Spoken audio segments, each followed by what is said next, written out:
Hello everyone and welcome to Easy Arabic. We'll keep on going with our lesson on Nahw. So we got to the sixth lesson, الدرس السادس أنواع الإعراب.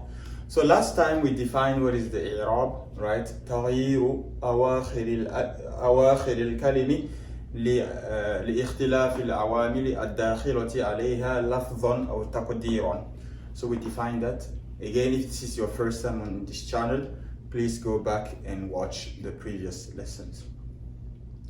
Before I start this lesson, I want to go over one thing. Some of you guys may have been, at the beginning when we defined kalam, I defined it from the linguistic perspective and also from the grammarian's perspective. But some of you guys may be wondering, okay, let's say for example, if I'm sending a text message, right, or I'm sending a letter to someone, is that considered as a kalam, a speech? No, it's not. You know why? Because the definition is pretty clear. The definition says that al-kalamu huwa lafdhu. So lafdhu, we said it has to have a sound, right? I'm not talking about the notification sound that you get when you're receiving a message, right? Or even when you're sending a message, but it has to have a sound, right? So therefore, anything that doesn't have a sound is already disqualified. So that's why I said last time, sign language, body language, all of that is out when we're talking about al-kalam from the grammarian's perspective. From the grammarian's perspective. So we have to know where we're trying to play. So here we look at Anwa al-I'rab. Okay, so remember we have two things that we're playing around with. Okay, al-harf, it's not really interesting to play with. It's either al-ism or al-fi'l. Ism, we said it's noun, and fi'l is a verb. So here I have al-asma. Asma, that's the plural of ism, and af'al, that's the plural of fi'l.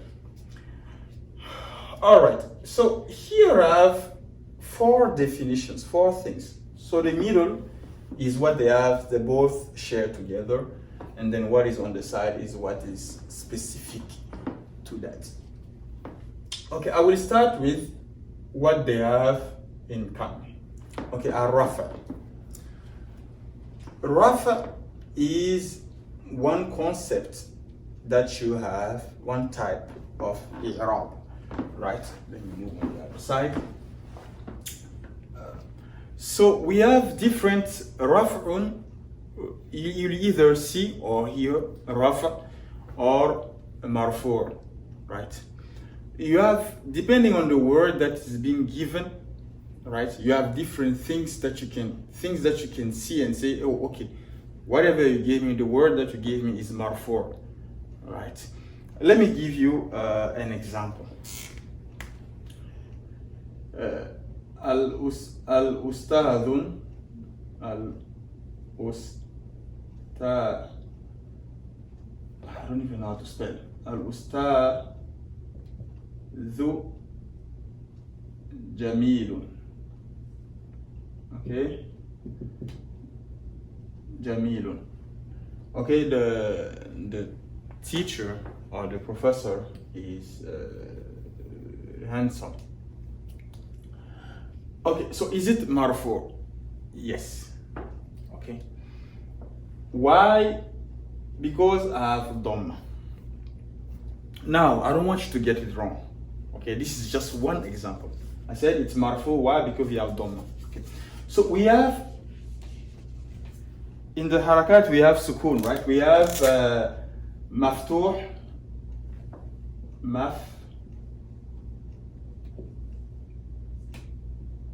I don't even know how to spell. Maftuh. Okay. We have madmoom. We have maksur. Okay, so those are the three, and we also have sukun. Okay, sukun. So maftuh is when the word, if you say that word is maftuh, then it has fatha at the end. Mansub, madmoom, it has dhamma at the end. Maksur, it has kasra at the end. And then sukun, yes, sukun, it has sukun. So madmoom is gonna go there in the rafa. Let me explain in detail. So these concepts, I saw that people, they often get confused when we say, for example, that the word that is given is a marfu'. In the mind, they think of having dhamma at the end, but that's not the case. That's one example, right? So a word that is madmoom is marfu'. But marfu' doesn't mean that the word is madmoom. Again, I will explain. I said madmoom, right, means if a word is madmoom, then it's marfu'. But a word being marfu' doesn't mean that it's madmoom. It has dom at the end. Okay, let me take some simple math here, okay? So let's say raf'un, I will give him the number 1, okay? Okay, Raf'u, I will give the number 1. The number 1. Okay, so we have different ways of getting 1, right? So I can give you 1, or I can say 2 minus 1, right? I can tell you 2 divided by 2, right? Or I can even tell you 2 times 1/2. So all of that leads you to what? To 1. So I will say Rafa is here. Now we have different variations of Rafa, right? You can have 1, right? Dhamma, that's one of the variations. Or you can have 2 minus 1, that will give you 1 also. 2 divided by 2 will give you 1, and 2 times 1/2 is 1 also. So those are different variations of 1, right? So the same with Rafa, you have different variations, even those ones too.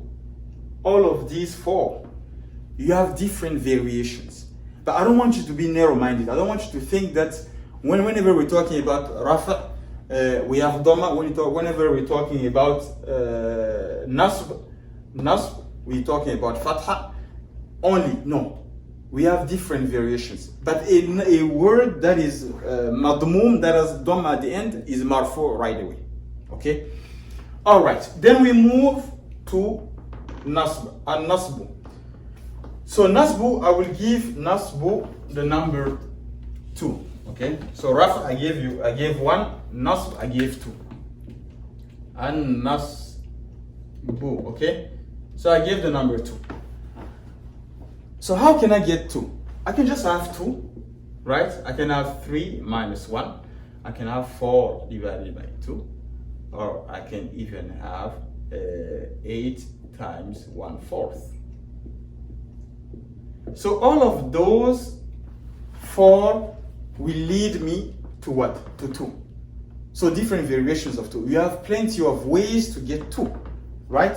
But here is when as we move, we'll see what are the different variations of Nasb. But I don't want you to be narrow-minded, you know. So when we're talking about Nasb, any word that is maftuh, any word that has fatha at the end is mansub. Nasb, mansub. Nasb, mansub. Rafa, marfu'. Nasb, mansub. So any word that has fatha, any word that is maftuh is mansub. But a word that is mansub doesn't mean that it is maftuh. Okay? So I hope that makes sense. So we have different variations. Don't be narrow-minded.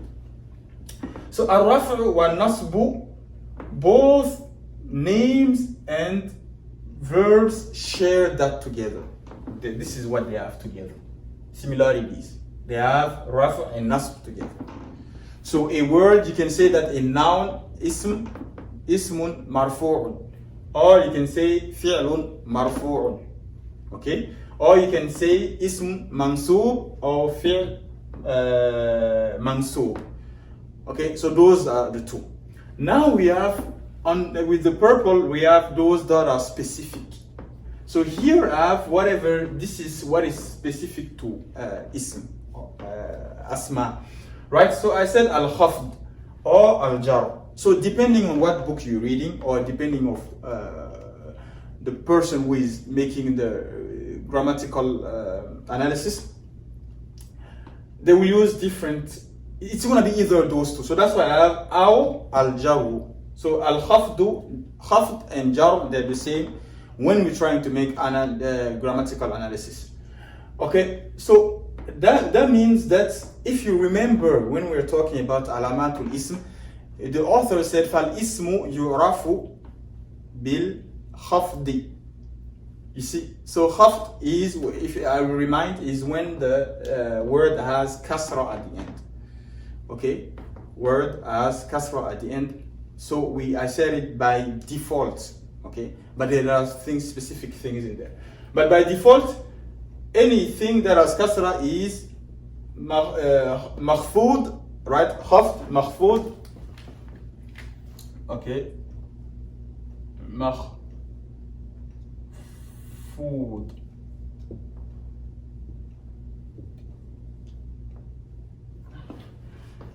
Or majroor.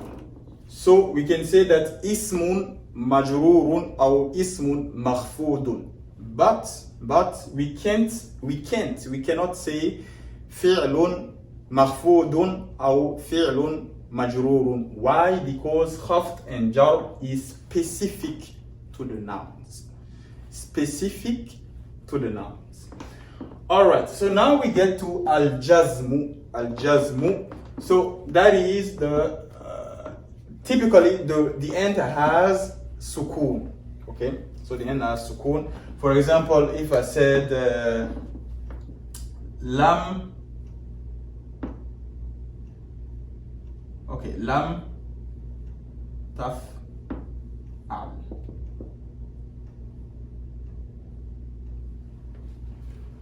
Taf'al, right? It has sukun.